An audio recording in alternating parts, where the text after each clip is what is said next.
अच्छा, ये क्वेश्चन जो है ना मैंने एक्सपेक्ट किया था, मेरे को कल लगता था कि मैंने कहा स्टूडेंट जरूर पूछेंगे, जब जीएटी सक्सेसफुली काम कर रहा था तो फिर डब्ल्यूटीओ क्यों बना।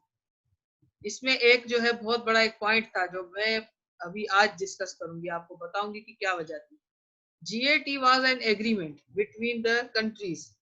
नाउ द पर्सन या the country who was the party to that agreement only they was bound।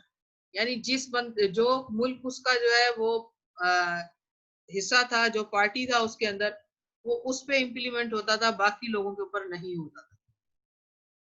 WTO जो है ये एक ऑर्गेनाइजेशन है, ठीक है। ये रेगुलेट करती है इंटरनेशनल जो है वो लेवल के ऊपर।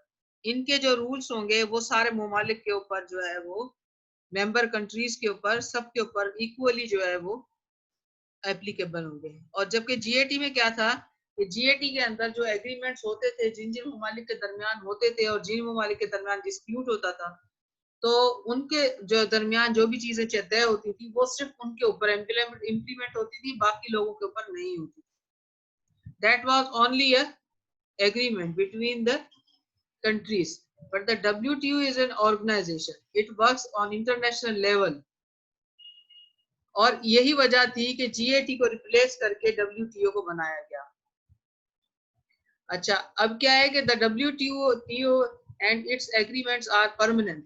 यानी डब्ल्यूटीओ अगर कोई चीज जो है वो परमलगेट करती है, या कोई किसी किस्म की कोई कन्वेंशन लाती है, या कोई किसी किस्म की कोई लेजिस्लेशन करती है, या कोई पार्टीज के दरमियान जो है वो कोई आर्बिट्रेशन के थ्रू प्रॉब्लम अगर जो है रिजॉल्व होती है, उसमें जो रूल्स या जो रेगुलेशंस अंडर कंसिडरेशन आते हैं वो सबके लिए तकरीबन इक्वली जो है वो जितने भी मेंबर कंट्रीज हैं उन सब के लिए इम्प्लीमेंटेबल होते हैं।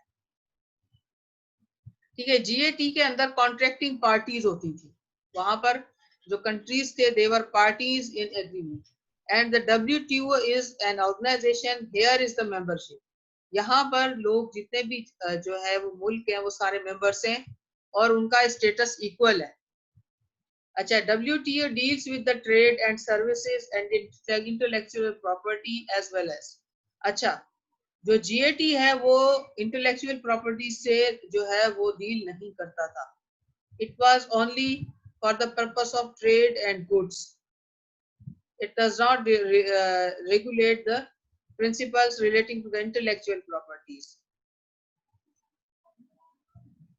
अच्छा, as an international organization, the WTO has sound legal basis because all the members has ratified the WTO agreements, and the agreements themselves describes how the WTO is to function on it। आपको पता है कि मैंने class में ये discuss किया था कि किसी भी चीज को रेटिफाई करने में और उसको मेयरली से साइन करने में बहुत फर्क है। Now here the member states are ratifier,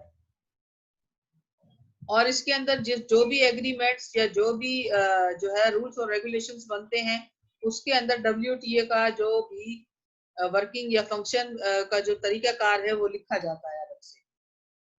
और उसमें क्या होता था, जीएटी के अंदर it's contracting parties never ratified the general agreements.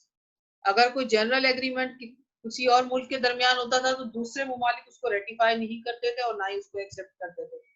ठीक है, it contain no provisions for the creation of an organization, और उसके अंदर किसी किस्म की कोई वर्किंग जो है वो मैकेनिज्म भी नहीं बताया हुआ होता था। वो there was only the agreement between the parties and it could be only implemented between them.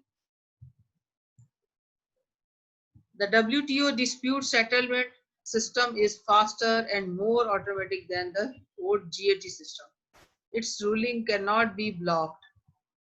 अच्छा, GAT was a less powerful dispute settlement system and it was slow, क्योंकि वो कोई ऑर्गेनाइजेशन नहीं थी, उसकी कोई वर्किंग बॉडी नहीं थी, उसके अंदर एग्रीमेंट बिटवीन पार्टीज होता था, और जो पार्टीज उसके अंदर होती थी जीएटी के अंदर, जो एग्रीमेंट्स के अंदर एंटर होती थी, ट्रीटीज वगैरह होते थे, उसको फिर इम्प्लीमेंट कराना बड़ा मुश्किल हो जाता था अगर कोई पार्टी जो है कॉन्ट्रैक्टिंग पार्टी उसमें बैकफुट पे चली जाती थी। अब इसके अंदर बाकायदा एक मैकेनिज्म मौजूद है, और जो है वो इसकी रूलिंग अगर कोई आ जाती है, कोई डिसीजन आता है तो उसको ब्लॉक नहीं किया जा सकता। और ये एक परमानेंट इंस्टीट्यूशन है। GAT was a set of rules and multilateral agreements, यानी they were only the treaties between the countries. अच्छा, its activities are full and powerful. और GAT के अंदर क्या है कि it was applied on provisional basis, यानी उसमें कंडीशनल अगर कहीं पर कोई शर्त होती थी तो इम्प्लीमेंट होती थी, अदरवाइज उसके अंदर दूसरी कोई इनिशिएटिव नहीं लिया जा सकता था। The WTO has introduced a trade policy review mechanism and increased the transparency of the members। अच्छा, trade policies and the practices. अब इसके अंदर क्या है, ये पॉलिसी बनाते हैं, ये रूलिंग्स बनाते हैं और उसको मैकेनिज्म बनाते हैं उसको इम्प्लीमेंट कराने का। और उसके अलावा ये कि सारे के सारे रेटिफायर हैं तो सबके ऊपर वो ऑब्लाइज हो जाता है।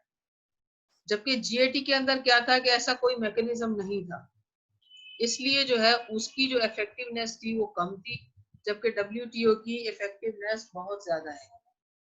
ठीक है, इन दोनों के दरमियान फर्क समझ में आ गया। ये बहुत जरूरी था जानना कि वो क्यों रिप्लेस हुआ, उसकी वजह क्या थी और उसकी जगह WTO को क्यों लाए। जी, समझ में आया सबके या नहीं? क्या हो गया, सारे गायब हो गए क्या? नहीं मैम, जी जी बैठे। मैम। ऐसा लगा कि जी जैसे। अच्छा, अब किसी को सवाल पूछना हो तो आप पूछे। ये जो सवालात आपके, मैं चाह रही थी कि आप लोग ये पूछे लेकिन आपने पूछा नहीं कर, तो मैंने कहा चलो आपके सवाल जो आपने नहीं किए तो उनका जवाब मैं खुद ही आपको दे देती हूँ।